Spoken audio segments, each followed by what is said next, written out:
अस्सलाम वालेकुम जी। मुझे कहते हैं डॉक्टर सनिया। सर्दी जहाँ अपने साथ माल्टों की सौगात लाता है वहाँ अपने साथ ज़ुकाम ना लाए, ऐसा हो नहीं सकता। ज़ुकाम मुख्तलिफ़ किस्म का होता है। एक ज़ुकाम एलर्जी वाला होता है, एक ज़ुकाम असली और नस्ली होता है, और एक ज़ुकाम कोविड के साथ रिलेट किया जाता है। इसके अलावा ज़ुकाम प्रोड्रोमल भी होती हैं जो कि छुपी हुई बीमारियों की तरफ इशारा करती हैं।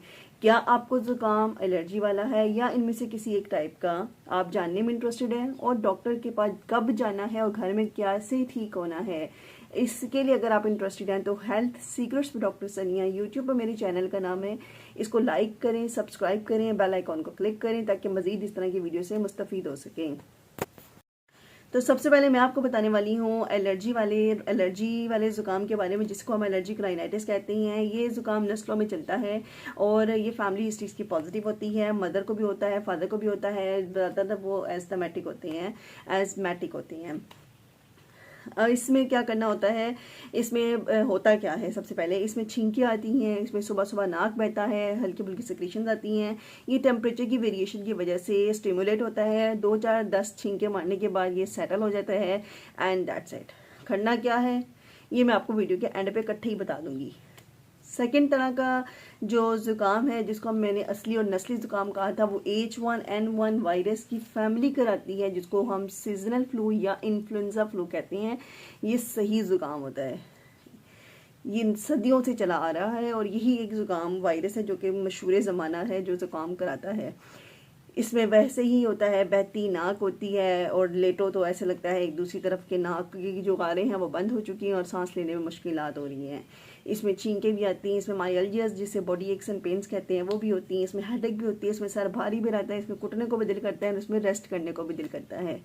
इसमें बुखार भी होता है और बंदा थका थका भी रहता है।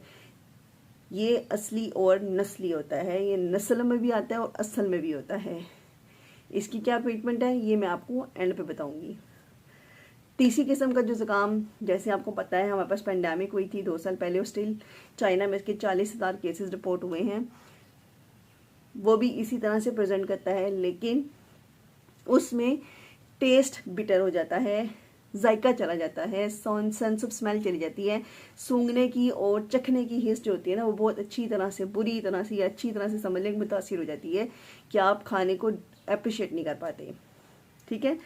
इसके अलावा प्रोड्रोमल फ्लू के बारे में मैंने बताया था कि जो कि छुपी हुई बीमारी की तरफ इशारा करती है। अगर आपको नमूनिया हो रहा है, आपको गला खराब हो रहा है, आपको टॉन्सिलाइटिस या फेरिंजाइटिस है, इसके अलावा और भी जो है ना कुछ वायरल डिजीजेज हैं जो कि इसमें प्रोड्रोमल स्टेज में आपको fever, myalgias and flu like symptoms हो सकते हैं। सवाल पैदा होता है ट्रीटमेंट एंड होम रेमेडीज क्या हैं और कैसे हमने इसको ट्रीट करना है। तो याद रखें, चाहे ज़ुकाम असली है, चाहे ज़ुकाम नस्ली है, चाहे ज़ुकाम एलर्जी वाला है, या वो किसी बीमारी, बड़ी बीमारी की तरफ इशारा कर रहा है, या वो साइनसिस को बंद होने को शो कर रहा है, तो हर तरह के ज़ुकाम में the first treatment is hydration. पानी का इस्तेमाल ज़्यादा से ज़्यादा करना है, खोल के पीना है, जितना पी सके उतना पीना है। जितना ज़्यादा पानी पियेंगे उतना बेहतर फील करेंगे। सेकेंड ट्रीटमेंट है स्टीम, पानी की भाप लेनी है। अगर आपका सांस खराब नहीं हो रहा, आपको वीज नहीं आ रही है, आपकी विस्लिंग नहीं हो रही है, तो आपने पानी बॉईल करना है, उसके अंदर नमक डाल लें या सादा पानी ले लें, उसकी भाप लें, सही तरह से लें, खुद भी लें, बच्चों को भी दें, फैमिली के सब मेम्बर्स को दें, क्योंकि ये एक बंदा घर में अगर इफेक्ट हो चुका है फ्लू से तो बाकी सब लेस लाइकली है कि उससे मुतासिर ना हो, सबको होगा तकरीबन। तीसरी जो चीज़ आपने करनी है हाइड्रेशन, स्टीम। फिर आ जाती है हमारे पास सूदिंग रेमेडीज़। सूदिंग रेमेडीज़ में हम हनी यूज़ करते हैं। हनी को खालिस ले सकते हैं, पानी में डाइल्यूट करके ले सकते हैं, जो शानदार मार्केट में अवेलेबल है।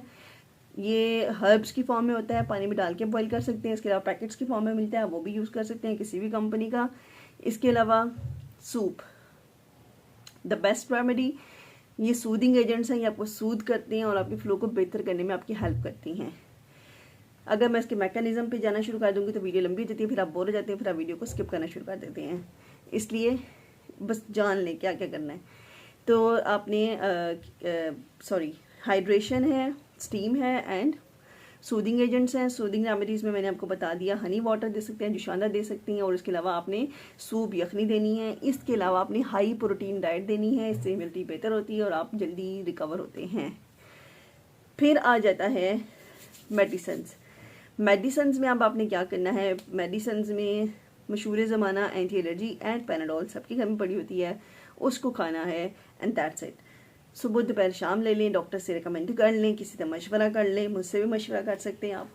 करने के बाद उसको इस्तेमाल करें। अगर आपकी सिक्रीशंस नोज़ की थिक हो गई हैं, ग्रीन डार्क ग्रीन कलर की हो गई हैं, आपको सांस लेने में मसला हो रहा है, आपको बुखार हाई ग्रेड होना शुरू हो गया है, आप सजदे की पोजीशन में भी नहीं जा पा रहे, सर को झुका भी नहीं पा रहे, अपने असाइनमेंट्स भी कंप्लीट नहीं कर पा रहे क्योंकि आपकी बोन्स के अंदर चला गया है, तो please do consult doctor, otherwise it will take 2 to 3 days और even 5 days and get it settled.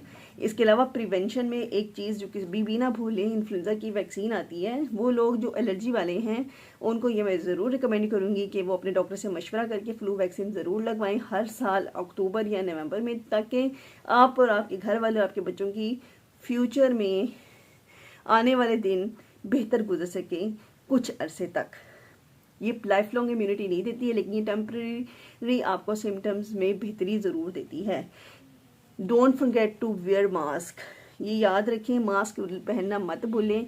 जब भी स्मोक हो, फॉग हो, जब भी हवाएं चलें, आंधी आए, तूफान आए, जब भी डस्ट हो, को बचाएगा।